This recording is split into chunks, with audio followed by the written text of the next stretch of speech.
Sir இந்த ஸ்டைலில் படங்கள் வந்து தமிழில் இருக்குது. ஆனால் நான் வந்து இன்னொன்று ஆசைப்பட்டது வந்து மலையாளத்தில் அப்படின்னு சொல்கிறேன். மலையாளம் உங்களுக்கு தெரியாத வாட்டான் லாங்குவேஜுக்கு என்ன சார் இருக்குது அப்படின்னு சொல்கிறேன்.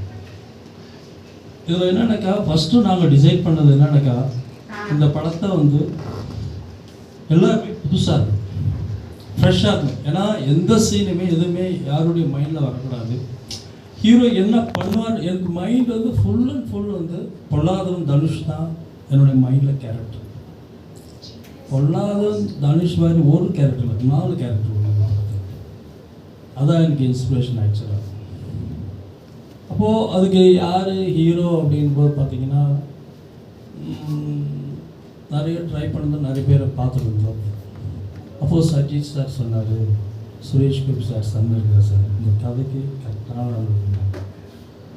நான் வந்து சும்மா நான் பெருமைக்காக சொல்லலை, மாதவனை மீட் பண்ணேன்.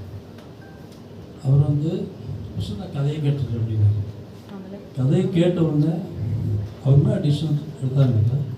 சார் நீங்கள் ஆல்ரெடி விஜய் சார் வச்சு 2 படம் பண்ணியிருக்கு, சூப்பர் டூட் ஃபிலிம்ஸ் பேனரு, கண்டிப்பாக எனக்கு லான்ச்சிங் இது நல்லாயிருக்கும் அப்படின்னாரு.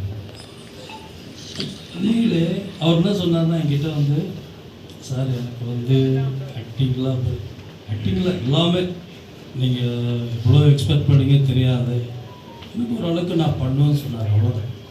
இல்லை வாங்க சார் நம்ம பார்த்துக்கலாம் அப்படின்னு. நம்ம என்ன எக்ஸ்பெக்ட் பண்ணோம் அதோடு மீறி எக்ஸ்ட்ராடனரியாக பண்ணியிருக்கோம் சார். நான் மாதவ் வந்து அவர் எல்லாருக்கும் என்ன ஒரு விஷயம் எனக்கு, அவருக்கு ஒரு பெரிய சூப்பர் ஸ்டாருடைய சன்ன்றது எதுவுமே கிடையாது இந்த படத்தில். உங்களுக்கு தெரியும், படம் பார்த்தீங்கன்னா சொல்லியிருப்பீங்க. வெரி ஃபஸ்ட்டு இதுலேயே வந்து அது கேரக்டர்ஸ் அடாப்ட் ஆகிருப்பார் அவர். அது வந்து எடிட்டர் வந்து டான்மேக்ஸ் எடிட் பண்ணும்போது சொன்னார், சார் நீ கதை சொன்னீங்க, அந்த கதை ராவா எப்படி வருவான்னு எனக்கு படம் பாருங்க அப்படின்னு. அது எல்லாருக்கும் எனக்கு அது கிடச்சிது. ரொம்ப அந்த 4 பசங்களுமே பார்த்தீங்கன்னா அஜ்மல் எங்கே பார்த்தேன்னாக்கா ஒரு ஃபங்க்ஷனில் மீட் பண்ணேன். இவர் யாருன்னு எனக்கு தெரியாது. அவர் ஃபங்க்ஷன் போயிருந்தேன். அப்போ கேமராமேன்ட்ட சொல்லிட்டு இருந்தேன், அந்த திலீப் சாருடைய ஒரு ஃபங்க்ஷனுக்கு நான் போயிருந்தேன். அப்போது தங்கமணி பூஜைக்கு நினைக்கிறேன். இந்த பையன் கரெக்டாக இருப்பான், பாலுமகேந்திரா படத்தில் ஒரு குண்டா ஒரு கேரக்டர் வருவாங்க, அதே மாதிரி நல்லா இருக்கேன் வருவான் பாரு அப்படின்னு. 2வது ஃபிக்ஸ் பண்ணுறது. 3வது பார்த்தீங்கன்னா நம்ம மிதுன். அவர் பார்த்தீங்கன்னா குட்டி சூர்யா கோட்டில் வந்து அவருக்கு சொல்லியிருக்காரு, கோட்டில் விஜய் சார் படம்லாம் பண்ணியிருக்காரு. அவர் பார்த்தோன்னா எனக்கு வந்து அந்த நந்தா சூர்யா ஞாபகம் தான் வந்துச்சு. அப்போது சௌத்ரி சார் சொன்னார், ஒரு பையனை இன்ட்ரடியூஸ் பண்ணுறப்பா அந்த பையனை நீ வந்து பாருங்க அப்படின்னு. எனக்கு அந்த பையனை பார்த்தோன்னு சொல்ல, சார் ரொம்ப நல்லா இருக்குது சார், ரொம்ப நல்லா. ஏன்னா இப்படி பார்ப்பேன், மலையாளம் தெரியாது அப்படின்னு. இல்லை சார் தமிழ் கேரக்டராகவே இருக்கட்டும் அப்படின்னு சொல்லிட்டு இந்த படத்தில் நான் பண்ணியிருக்கேன். விஜய் சார் கூட கேட்டிருக்கிறார், என்ன படம் பண்ணுறாரு அப்படின்ன போது நம்ம படம் சொல்லிக்கிறார். ஓ நம்ம ஆக்டர் தான் பண்ணிட்டுக்கிறாரு, எப்படி மலையாள படம் அப்படின்ட்டு இருந்தார். ஸோ தமிழில் வந்து உண்மையிலே எனக்கு நிறைய பேர் கேட்டாங்க, எப்படி சொல்லுவார் சார் மலையாளத்தில் என்ட்ரி ஆகிட்டுருங்க அப்படின்னாப்புல. கண்டிப்பாக வந்து நீ மலையாள படம் பண்ணணும்னு ரொம்ப நாள் ஆசை. இந்த லாங்குவேஜில் நான் ஃபஸ்ட் டைம் பண்ணுறதுனால உங்களுடைய ப்ளஸ் உங்களுடைய ஆதரவு எனக்கு ரொம்ப முக்கியம். ரொம்ப சந்தோஷமாக இருக்குது, நான் ரொம்ப சந்தோஷமாக ஃபீல் பண்ணுறேன். ஏன்னா இந்த படம் வந்து ஃபஸ்ட் டைம் நான் வந்து மலையாளத்தில் ஒரு படம் பண்ணுறது ரொம்ப சந்தோஷமாக இருந்தது.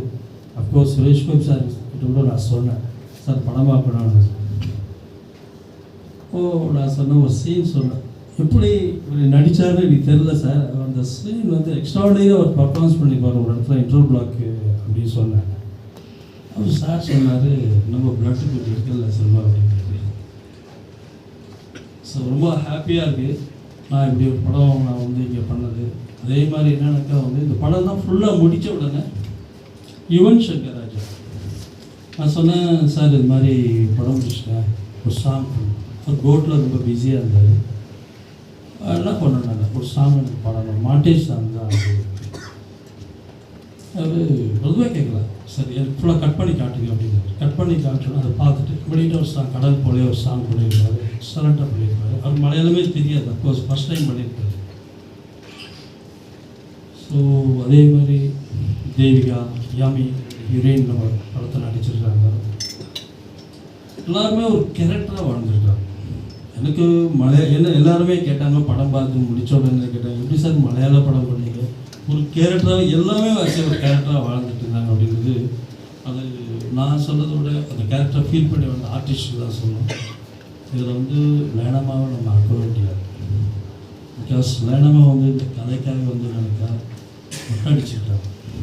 இப்போ சொன்னாங்க ஆக்சுவலாக நான் இன்னொரு கேரக்டர் தான் பண்ணணுன்னாங்க. அதுக்கு வந்து இல்லை நானே அந்த கேரக்டர் பண்ணுறேன்னு சொல்லிட்டு ஷேர் பண்ணியிருக்காங்க. ஸோ அந்த அம்மாவுக்கு இந்த மூவியில் 100% ஒரு அவார்டு இருக்குது. நேஷ்னல் அவார்டு, ஸ்டேட் அவார்டு இருக்குது. ஆனால் கன்ஃபார்மாக ஒரு அவார்டு இருக்குது. எனக்கு மலையாள இண்டஸ்ட்ரியில் நாளைக்கு நம்ம படம் ரிலீஸ் ஆகுது. உங்களுடைய ரிவ்யூலாம் எனக்கு ரொம்ப முக்கியம். நீங்களாம் கொஞ்சம் சப்போர்ட் பண்ணிங்கன்னா நிறைய படம் நான் மலையாளத்தில் பண்ண முடியும். சந்தோஷம். தேங்க்யூ.